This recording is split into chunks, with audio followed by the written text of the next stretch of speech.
Lobos no nome. Cachorros por natureza. Essas criaturas selvagens são primas próximas do animal de estimação preferido no mundo todo.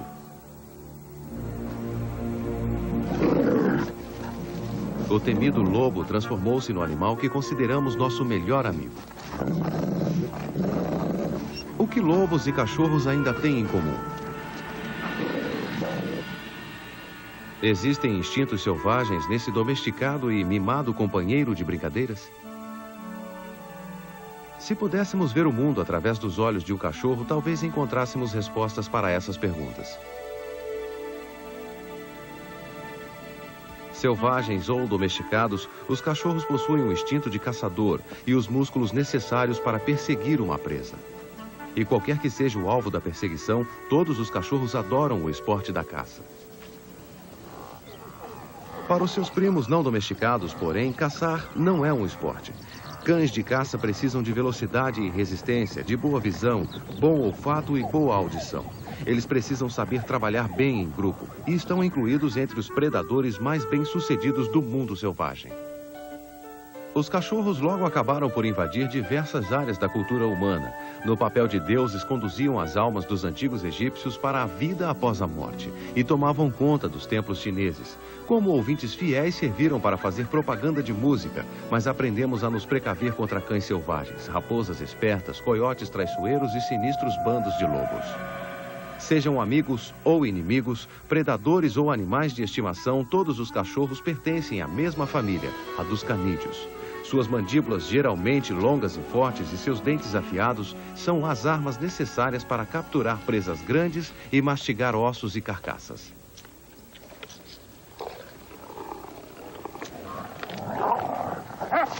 Essas mesmas armas são utilizadas para manter os rivais no seu devido lugar.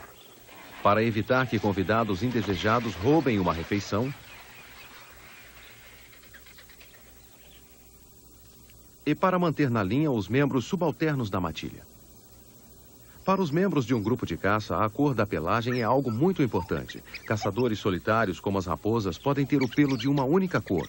Mas dentro de um bando, o trabalho em equipe exige que cada indivíduo tenha uma pelagem única, facilmente reconhecível. A mesma pelagem que os distingue quando vivem em estado selvagem também os distingue como animais de estimação. Mas qualquer que seja a cor do pelo, a forma ou o tamanho, do caçador selvagem até o mais gentil animal de estimação, todos os cachorros têm dedos providos de garras para cavar. O instinto de cavar até que pode ser útil. Os terriers costumavam ser treinados para desentocar coelhos. Atualmente, como animais de estimação, eles só cavam para se divertir. Para o feneco, cavar não é uma brincadeira, e sim um jeito de arranjar comida. Alguns canídeos cavam para enterrar comida, mas esse cachorro só vai arranjar encrenca cavando. Os dingos são mais tolerantes que os seres humanos. O que importa um pouco de areia no focinho se você está ansioso para partilhar uma refeição?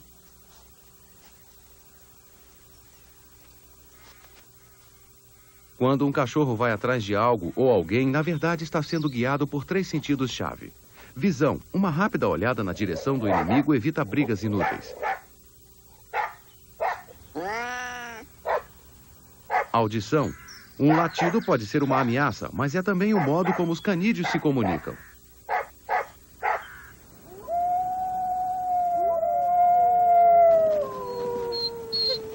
Uivos e latidos de cães selvagens podem ser ouvidos a vários quilômetros de distância.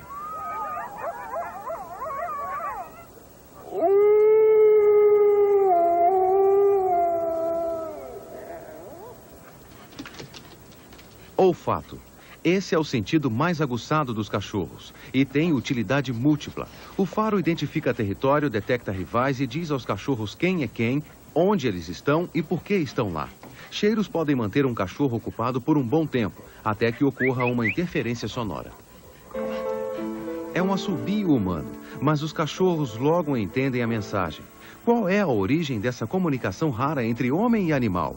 Ela deriva da evolução dos nossos animais de estimação modernos. Partindo desse esqueleto atual, voltemos 30 milhões de anos no passado até o seu ancestral fóssil. Uma criatura semelhante a um cão que apareceu quando os últimos dinossauros tornaram-se extintos. Aos poucos, o animal desenvolveu pernas mais compridas e um rabo mais curto, perdeu um quinto dedo, mas conservou o mesmo tipo de crânio e de dentição. Essa nova criatura era grande e ameaçadora. Ela se transformou num canídeo que seríamos capazes de reconhecer sem dificuldade: o lobo.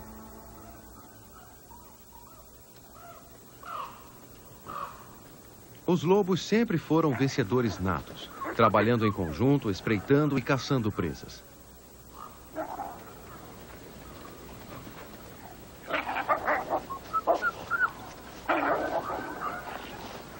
Durante milhões de anos, os lobos foram os principais canídeos do mundo. Então, 18 mil anos atrás, na época da última era glacial, os lobos encontraram outros caçadores que também trabalhavam em grupo e perseguiam as mesmas presas que eles. Embora fossem arqui-inimigos, homens e lobos terminaram juntando forças. Alguns lobos mudaram de lado e cães selvagens transformaram-se em animais de estimação de seres humanos. Os laços entre homem e animal tornaram-se tão estreitos que muitas lendas falam de crianças que foram criadas por lobos. Talvez a lenda mais famosa seja a de Rômulo e Remo, os míticos fundadores de Roma.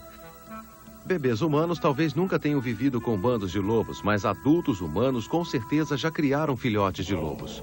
Os homens os domesticaram e os treinaram para caçar com um novo grupo. 4 mil anos atrás, na Grécia Antiga, cães de caça acompanhavam os caçadores. Na Europa medieval, os caçadores levavam consigo uma dúzia ou mais de cachorros. Na Ásia, os homens criavam cães especializados em caçar gazelas e javalis. Nesse novo grupo, todos trabalhavam juntos, instintivamente, formando um time vencedor. Na natureza, cada cachorro desempenha um papel dentro do grupo e todos seguem um líder. Desse modo, os cães podem capturar presas bem mais fortes que eles.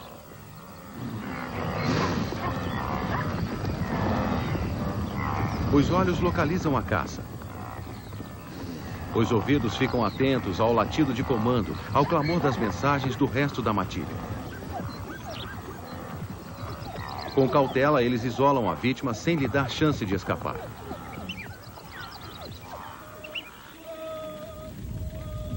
Os cachorros sempre caçam assim, mesmo quando fazem parte de um grupo de humanos. As instruções podem vir de um líder diferente, mas os instintos são os mesmos. Homem e cachorro dividem as dificuldades da perseguição e o resultado da caçada. Esse trabalho em equipe desperta uma lealdade a toda prova. Muitos cachorros são capazes de atos incríveis para ajudar os seus donos. Histórias sobre heroísmo dos cães servem de temas para bons filmes também. As aventuras do famoso Rin Tin Tin podem parecer exageradas, mas têm paralelo nas ações de cachorros heróis da vida real.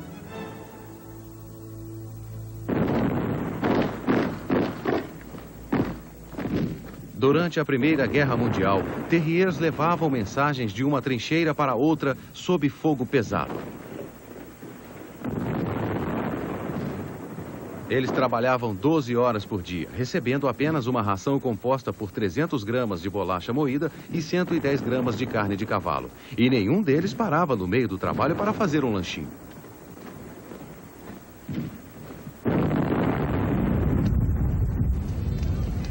Quando existe ameaça de tumulto nas ruas, os cachorros ajudam a manter a paz. Sendo um animal social, o cachorro é leal ao seu líder, ao seu treinador, ajudando a proteger propriedades e pessoas de invasões e ataques. A agressão é real, mas pode ser controlada por um comando do treinador.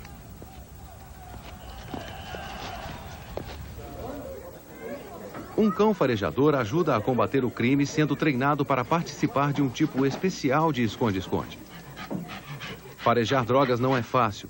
Estes cachorros passam por um severo treinamento e 4 entre 6 deles são reprovados no teste final. O esforço vale a pena. O nariz de um cachorro é muito mais sensível que qualquer máquina feita pelo homem. Os sentidos e instintos de um cão são inestimáveis para nós em diversas áreas, como os deficientes visuais bem podem confirmar.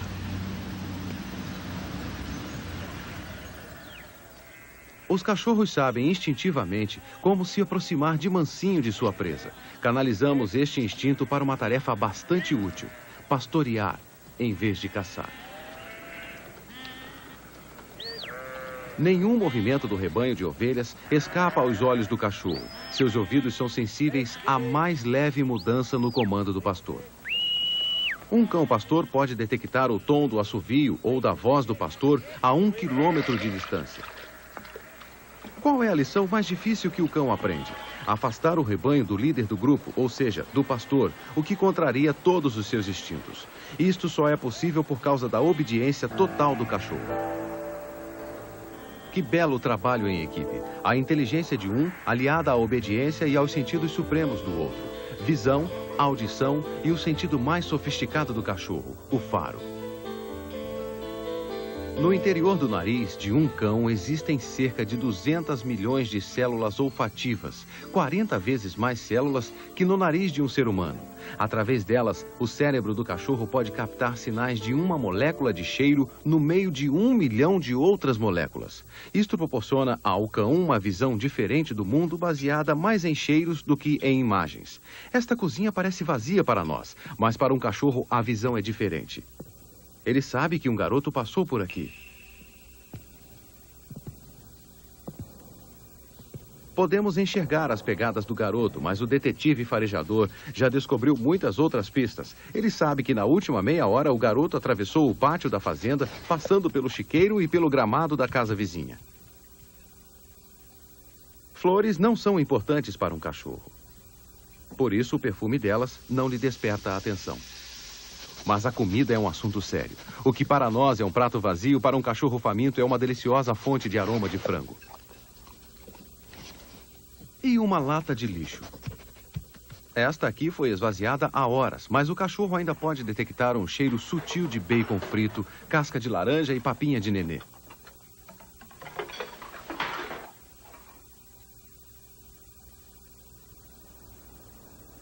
Para os canídeos selvagens, ter um faro aguçado é a chave da sobrevivência. Esse coiote pode farejar um lemingue através de uma grossa camada de neve e gelo.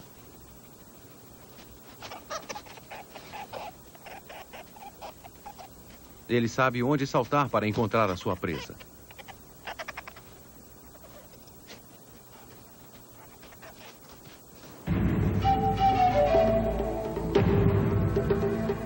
Os instintos de sobrevivência dos cães quando caçamos por esporte. Criamos cães de caça à raposa de faro privilegiado. As orelhas caídas canalizam os cheiros para o nariz. Estes cães são treinados para ouvir também. Os cachorros logo aprendem a interpretar sons. Uma ordem dada aos cães de caça à raposa significa perigo para esse canídeo que se encontra nas proximidades.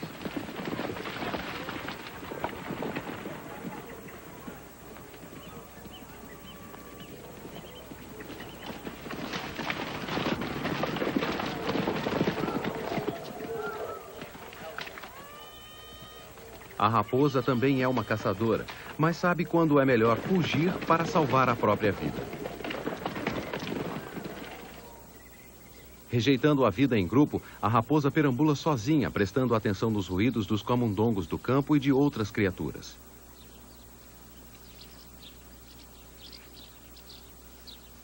A raposa pode detectar sons de alta frequência. O menor guincho é tudo o que a raposa necessita. Ela não precisa ver o filhote de camundongo, pois já sabe onde ele está.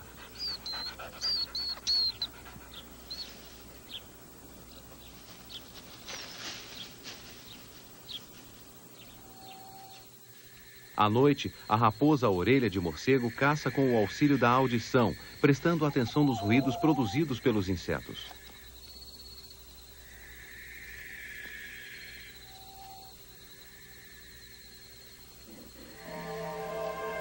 Segundo uma lenda tcheca, esse movimento no meio do milharal não é causado pelo vento, mas sim pelo espírito de um cão selvagem, que deve ser perseguido e encurralado no final da plantação de milho, antes de ser expulso dali para sempre. No deserto, durante o dia, sob o sol escaldante, tudo é sossego. O feneco está atento aos menores ruídos, imóvel sob o seu quente casaco de pele. As grandes orelhas funcionam como o radiador de um carro, liberando calor, mas é melhor permanecer parado para manter a temperatura corporal baixa. No Ártico, as raposas enfrentam um problema oposto. Vivendo em temperaturas abaixo de zero, elas precisam manter-se aquecidas, e é por isso que têm orelhas pequenas e pelagem espessa.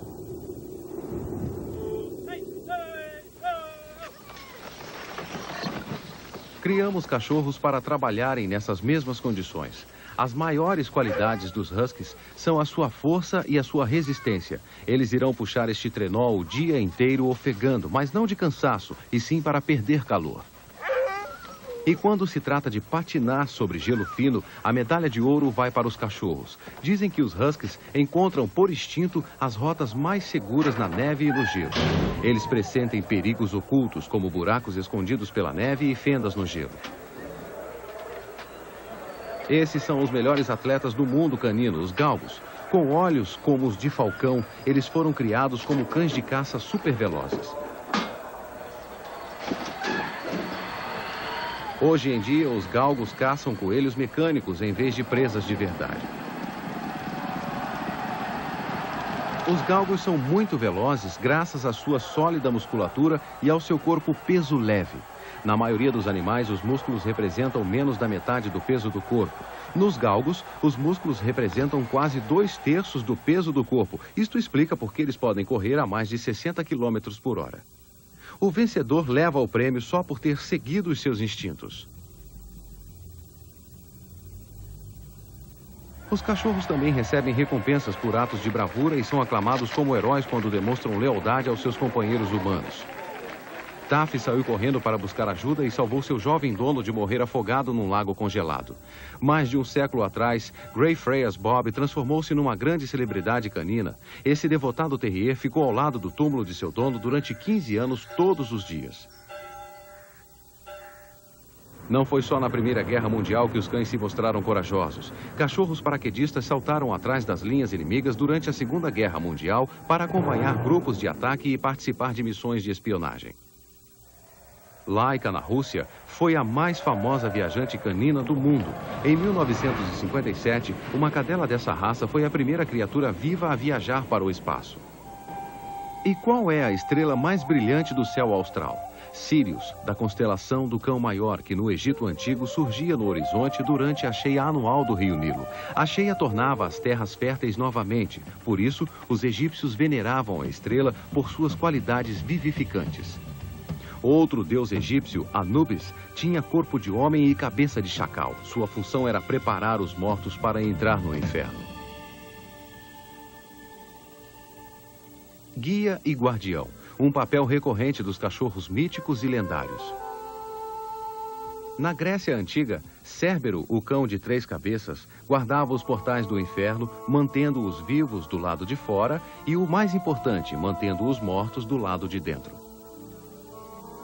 Os canídeos sempre foram respeitados por seus sentidos e instintos superiores, mas em determinadas épocas, eles chegaram a ser encarados com suspeita e até medo.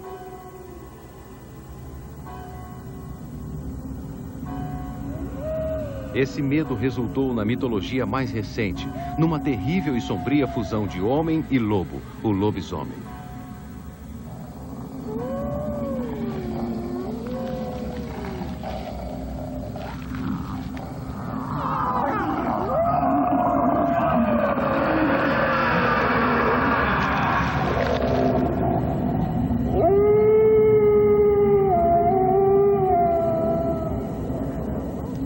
Ficção, mas com um traço de verdade, talvez? Surgidas numa época em que os lobos corriam livres por nossas florestas, essas histórias fantásticas nos alertavam contra perigos reais. Mas os lobos eram ameaçadores apenas quando eram nossos inimigos. Depois de serem treinados para trabalhar a nosso favor e não contra nós, sua agressividade pôde ser controlada e empregada de modo útil. Os romanos treinavam cães para servirem de alarme vivo contra ladrões, e os intrusos eram prevenidos através de mosaicos, as primeiras placas do tipo "Cuidado, cachorro bravo", de que se tem notícia. Desde então, várias raças de cachorros particularmente agressivos foram criadas. Nas montanhas Abruzzi, na Itália, as ovelhas são protegidas por um cachorro bastante especial. Ele é criado e treinado para proteger o rebanho e também para se parecer com uma ovelha. Trata-se do cão pastor Maremma. O instinto exige que qualquer cachorro defenda sua matilha. Nesse caso, a matilha é o próprio rebanho, porque o cachorro foi criado como se fosse uma ovelha. Um lobo em pele de ovelha? Assim como os lobos de milhares de anos atrás, que aprenderam a viver com os seres humanos, estes filhotes adotam o rebanho como sua matilha.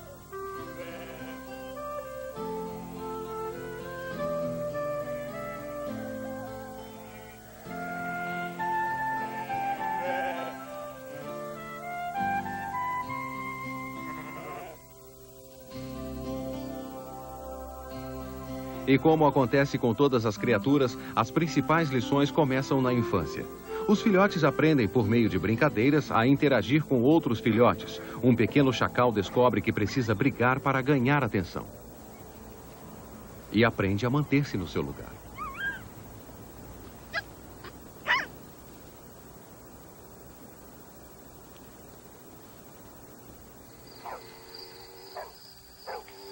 Um vira-lata da ilha de Bali luta pela sobrevivência revirando lixo. Ele logo aprende a brigar por comida.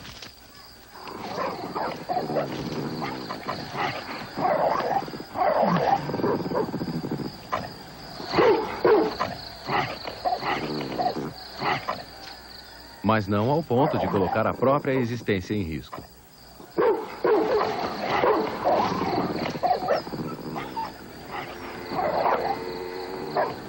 Nesse mundo cão, a sobrevivência é mais importante que tudo. Isso significa aprender lições de submissão e aceitação, e, quando necessário, passar fome. Por instinto, um cachorro sempre come às pressas a maior quantidade possível de comida.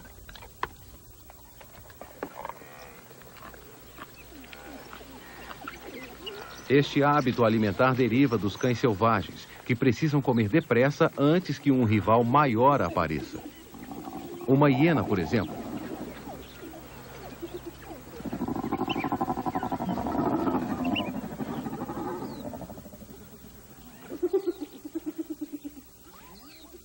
Encher o estômago também é o melhor jeito de armazenar alimento e transportá-lo para a toca,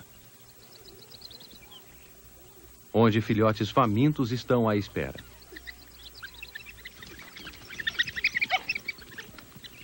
Os filhotes pedem comida lambendo a boca do adulto, a fim de provocar a regurgitação do alimento. Da próxima vez que um cachorro lamber o seu rosto, lembre-se de que ele está querendo mais que um simples beijinho. No Ártico, armazenar comida não é problema. A região é um congelador a céu aberto. Mesmo assim, a raposa do Ártico deve ingerir a maior quantidade possível de alimento para conseguir sobreviver nesse meio ambiente hostil. Sob os pelos, o corpo de todos os canídeos é quente e seco, pois eles têm glândulas sudoríparas apenas nas patas. Os mexicanos criam cachorros sem pelos e os utilizam como bolsas de água quente.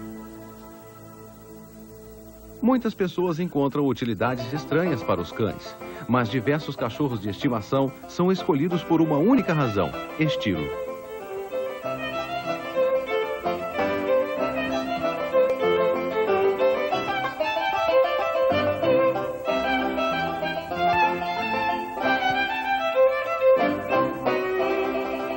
Hoje em dia, os cachorros de estimação são criados para parecerem diferentes dos cachorros do passado. Atualmente, um poodle de alta classe deve ter o pelo tosado. Os poodles originais, no entanto, eram criados para caçar patos e gansos em áreas pantanosas. Talvez eles não fossem tão bonitos, mas conseguiam executar um trabalho que esse poodle jamais poderia executar. É bem mais fácil viver confortavelmente, sendo mimado e fazendo as pessoas felizes. Talvez seja por isso que existem pelo menos 6 milhões de cachorros de estimação na Grã-Bretanha e mais de 50 milhões nos Estados Unidos. Eles são populares, úteis, mas nem sempre bem-vindos. Os cachorros são criaturas que evoluíram nas florestas e nas planícies selvagens e consideram natural marcar o seu território. Não é de surpreender que nem sempre eles obedecem às regras de higiene pública. As leis exigem o uso de coleiras e guias, mas depois de treinados, os cachorros escolhem naturalmente caminhar ao nosso lado. Eles fazem parte do nosso grupo, embora sejam capazes de sobreviver sem nós, mesmo na cidade. São muitos os que sobrevivem desse jeito. Assim como os lobos eram atraídos por agrupamentos humanos na Era do Gelo, o mesmo acontece com certos cães selvagens atuais, os coiotes. Mas existe um cachorro que agiu de maneira oposta. 4.000 anos atrás, o cão de estimação dos aborígenes australianos preferiu retornar à vida selvagem. Trata-se do dingo, que alguns nativos australianos consideram como seu ancestral, recordando o tempo em que o homem, como o dingo, também era selvagem e livre.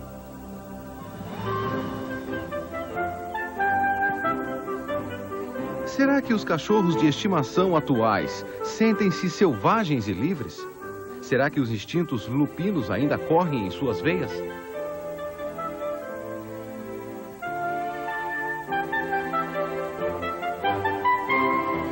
A maioria dos cachorros conserva o seu lado selvagem bem escondido, assumindo uma aparência dócil e domesticada aos nossos olhos. Eles sabem qual é o seu lugar. Desistiram de uma vida livre para juntar-se à matilha humana.